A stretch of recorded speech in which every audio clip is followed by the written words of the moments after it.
आपने मुख्तलिफ़ लोगों से, मुख्तलिफ़ डॉक्टरों से डिफरेंट किस्म की कहावतें सुनी होंगी। कोई कहेगा दिल सबसे अहम ऑर्गन है जिस्म का, कोई कहेगा फेफड़े हैं, कोई कहेगा जिगर है और मेरी तरह के नेफ्रोलॉजिस्ट कहेंगे कि गुर्दे हैं। और ये सारे बंदे अपनी जगह गलत हैं। जो बॉडी में सबसे अहम ऑर्गन है और जो इन सारे ऑर्गन्स की हेल्थ का ज़िम्मेदार है, वो है आपका मसल। आज की वीडियो में मैं डिस्कस करूंगा कि क्यों मसल मास आपके गुर्दे और बाकी सारी मेटाबॉलिक हेल्थ के लिए बहुत ज़रूरी है।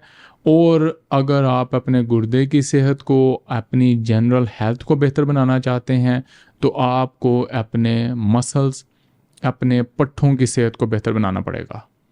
अस्सलाम वालेकुम, doctor Wais Zaka from expert कौंसा क्लिनिक ऑफ लाहौर, अपना नेफ्रोलॉजी हैट पहने हुए। जो हमारे मसल्स हैं, हमारे पट्ठे हैं, वो हमारी सेहत के ज़ामिन हैं। एग्ज़ाम्पल मैं शुरू करता हूँ ऐसे पेशेंट से जो कि गिरा, उसको हिप फ्रैक्चर हो गया और आगे आपको स्टोरी पता है। मिज़रेबल लाइफ है और रिसर्च हमें बताती है कि इस पेशेंट की ज़िंदगी 1 साल से लेके 5 साल तक मैक्सिमम होती है और यूजुअली ये 5 साल से पहले ही चल गुज़रता है, गिवन कि इसका इलाज नहीं हुआ, इसने रिकवरी नहीं की, कोई भी उसकी वजह हो सकती है और ये बेड रिडन हो गया है। अब आप इसको कंपेयर करें किसी ऐसे पैराप्लेजिक पेशेंट के साथ जिसको बचपन से पोलियो है, जिसको गन शॉट वूंड हुआ है, कमर में गोली लगी है और वो उसका पैरालिसिस हो गया है, वो भी व्हीलचेयर पे आ गया है।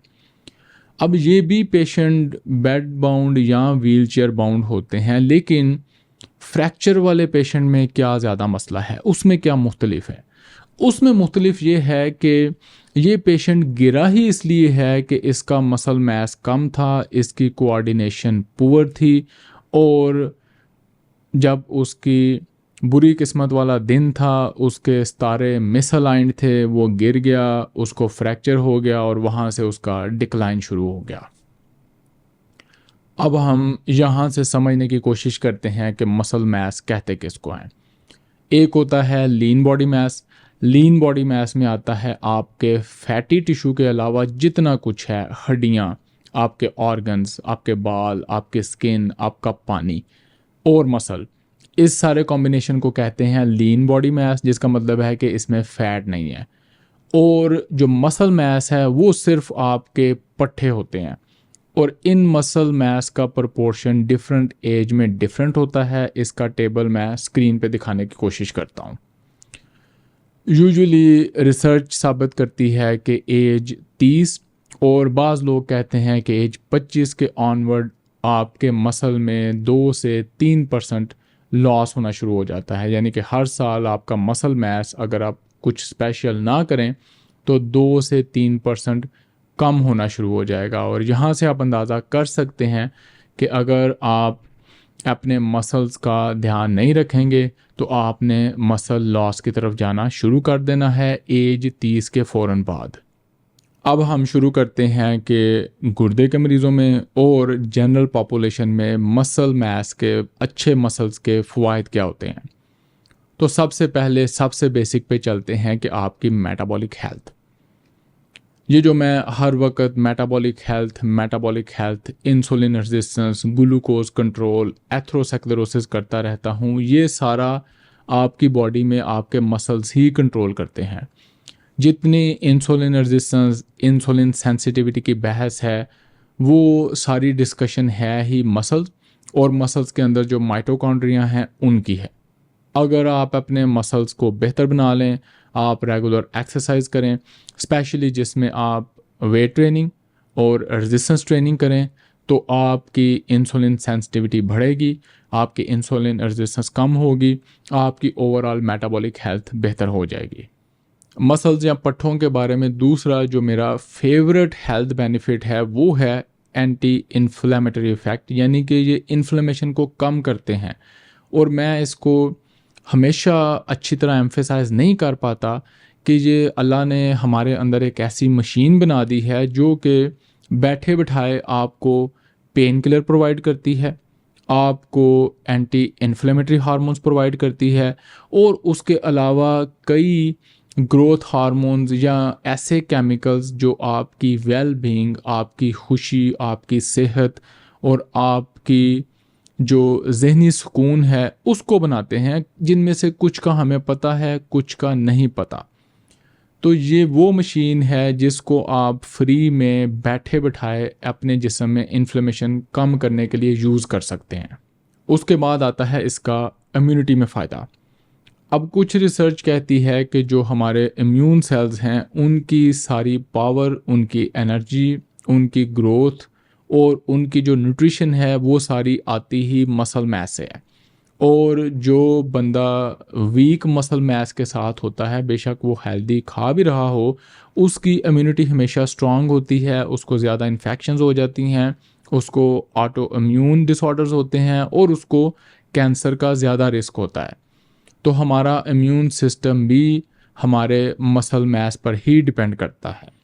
फिर आ जाती है हमारी ओवरऑल कार्डियोवैस्कुलर हेल्थ, हमारी जो ब्लड वेसल्स हैं उनकी हेल्थ, उनके अंदर जो इन्फ्लेमेशन है, उनकी जो एथरोस्क्लेरोसिस है उसका कम होना, ये सब आप बेहतर बना सकते हैं अच्छे मसल मास के साथ, अच्छी वर्जिश के साथ, ज़्यादा एक्टिविटी के साथ।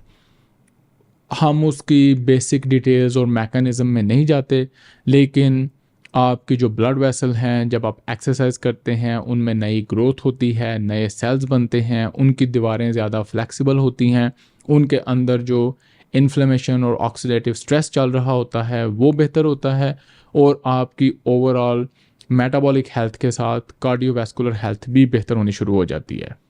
फिर आती है हमारी बोन हेल्थ।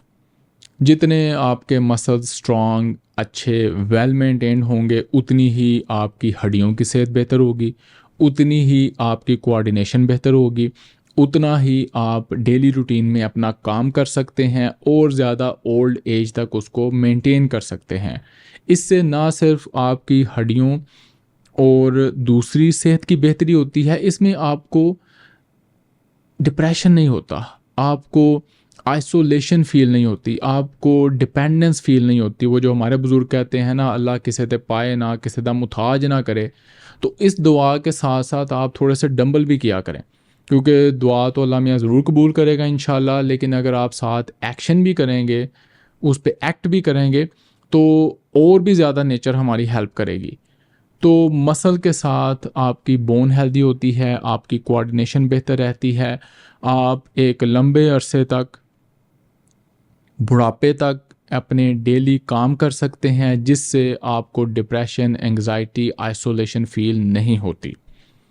लेकिन इसी का दूसरा पहलू है कि यही मसल ऐसे हार्मोन्स और केमिकल्स भी पैदा करते हैं जो कि आपकी एंग्जाइटी को कम करते हैं, और डिप्रेशन, एंग्जाइटी, साइकोलॉजिकल टर्मोइल या किसी भी परेशानी का सबसे जो बेहतर हल है कि आप एक वॉक पे निकल जाएं, और अगर आप वेट ट्रेनिंग या जिम करते हैं तो आप वहाँ चले जाएं।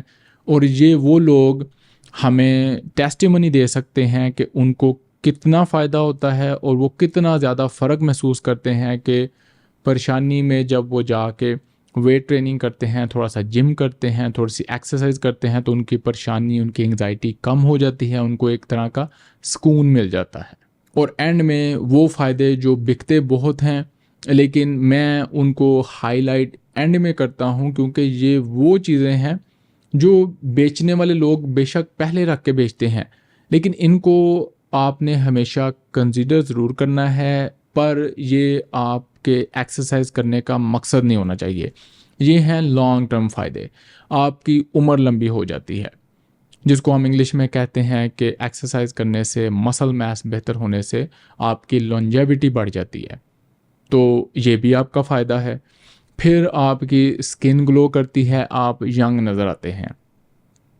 मैं हमेशा अपने पेशेंट्स को भी अपनी एपिसोड्स में भी डिस्कस करता रहता हूँ कि मैं चेहरा देख के पेशेंट का बता सकता हूँ कि ये वर्जिश करता है कि नहीं, और वो मुझे इस तरह पता चलता है कि जो वर्जिश करने वाला पेशेंट होता है उसकी एज, उसकी लुक हमेशा यंग होती है, उसकी बॉडी इरेक्ट होती है, उसके शोल्डर ऐसे टाइट होते हैं, तो आप 2 मिनट में बता सकते हैं कि यार ये अगर 72, 75 या 82 साल का बंदा है और ये इतना स्ट्रेट फॉरवर्ड है, तो इट मीन्स कि ये इंसान रेगुलर वर्जिश करता है और अच्छी वर्जिश करता है।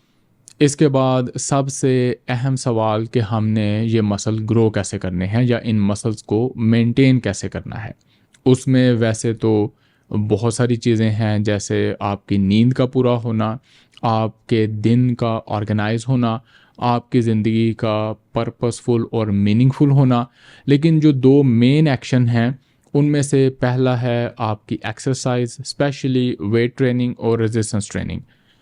इसमें मैं स्टार्ट हमेशा यहाँ से करता हूँ कि आप 1 या 2 महीने के लिए किसी फिजियोथेरेपिस्ट के साथ या किसी भी फिटनेस कोच के साथ मिल के जिम में जाके कुछ बेसिक एक्सरसाइजेस सीख लें, जिनमें मे बी थोड़ा सा इक्विपमेंट भी आपको ख़रीदना पड़े, जैसा कि 2 डम्बल या एक आधा रेजिस्टेंस बैंड, और उसके बाद वो एक्सरसाइजेज आप घर में रेगुलर मेंटेन करें। अगर आप ये इक्विपमेंट इन्वॉल्व नहीं करना चाहते तो आप सिंपल अपनी बॉडी को यूज़ करके कुछ ऐसी एक्सरसाइजेज कर सकते हैं जो कि आपके मसल को बिल्ड करने में हेल्प करती हैं, जैसे कि बिगनर्स पुशअप्स, जैसे कि स्क्वाट्स, जैसे कि सिट्स अप्स और प्लैंक्स, इस तरह की बेसिक एक्सरसाइजेज। और दूसरा है हमारा न्यूट्रिशन। न्यूट्रिशन इसमें बड़ी अहम है, और अगर आप CKD स्टेज 3 और ऑनवर्ड के पेशेंट हैं तो क्योंकि आपने अपने प्रोटीन के इनटेक को भी लिमिट में रखना है, तो यहाँ पे आपको थोड़ी सी सुपरविजन चाहिए। अगर तो आपका नेफ्रोलॉजिस्ट ही प्रो है, वो आपको गाइड कर सकता है तो बहुत अच्छी बात है। अगर वो इस काम में खुद इन्वॉल्व नहीं है या इसमें एक्सपर्ट नहीं है तो आप रिकमेंडेशन ले सकते हैं किसी न्यूट्रिशनिस्ट की और साथ फिटनेस कोच की। वो आपको गाइड करेंगे कि इतना दिन में प्रोटीन खाएं, इस प्रोटीन के फ़ौरन बाद एक्सरसाइज करें या एक्सरसाइज के फ़ौरन बाद प्रोटीन खाएं, और कुछ बेसिक सप्लीमेंट्स जो कि आपके नेफ्रोलॉजिस्ट की इन्वॉल्वमेंट के साथ आप यूज़ कर सकते हैं। मैं खुद नेचुरल डाइट ही प्रेफर करता हूँ, अपने लिए भी, अपने पेशेंट्स के लिए भी। लेकिन कुछ पेशेंट्स इतने वीक हो चुके होते हैं, उनका मसल मास इतना कमज़ोर हो गया होता है कि उनको कुछ सप्लीमेंट्स इनिशियली देने पड़ते हैं अच्छी खुराक के साथ। एपिसोड को फिनिश करते हैं एक छोटे से मैसेज के साथ कि मसल मास आपकी पूरी हेल्थ का ज़िम्मेदार भी है, और सिर्फ यही एक तरीका है जो कि आपकी हेल्थ को बेहतर बना सकता है। आपने एक्सरसाइज को, मसल मास को, मसल्स के हिलने जुलने को अंडर एस्टिमेट नहीं करना। अगर आप इस एपिसोड के बाद कोई एक्शन लेने से पहले एक छोटा सा तजर्बा या टेस्टर करना चाहते हैं तो मैं आपको हल्का सा चैलेंज करता हूं कि इवन आप डायलिसिस के पेशेंट भी हैं तो अपने घर में 2-3 किलो या इवन 5 किलो का डंबल लेके आएँ और उसको सिंपली बैठे टीवी देखते अल्लाह का जिक्र करते आप सिर्फ एक्सरसाइज करें, मे बी 15-15 इस तरह के 3 रैप, और इसको एक आधा हफ्ता करें। उसके बाद अपनी सेहत, अपनी एनर्जी, अपनी फुर्तियाँ, अपनी शुरलियाँ चेक करें कि आपको किस हद तक फ़र्क महसूस होगा, आपकी दर्दें कितनी बेहतर होंगी, और आपको जो फीलिंग ऑफ वेल बीइंग होती है कि यार मैं आज बड़ा बेहतर महसूस कर रहा हूँ, वो किस हद तक आएगी। इस काम में ज़्यादा इन्वॉल्व होने से पहले ये छोटा सा एक्सपेरिमेंट करें और देखें आपको क्या फ़र्क महसूस होता है।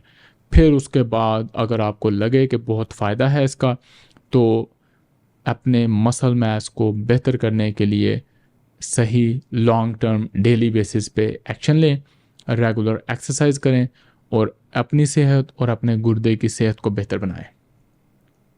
आपकी ओपिनियन, आपके कमेंट्स, आपके सवालात का इंतज़ार रहेगा।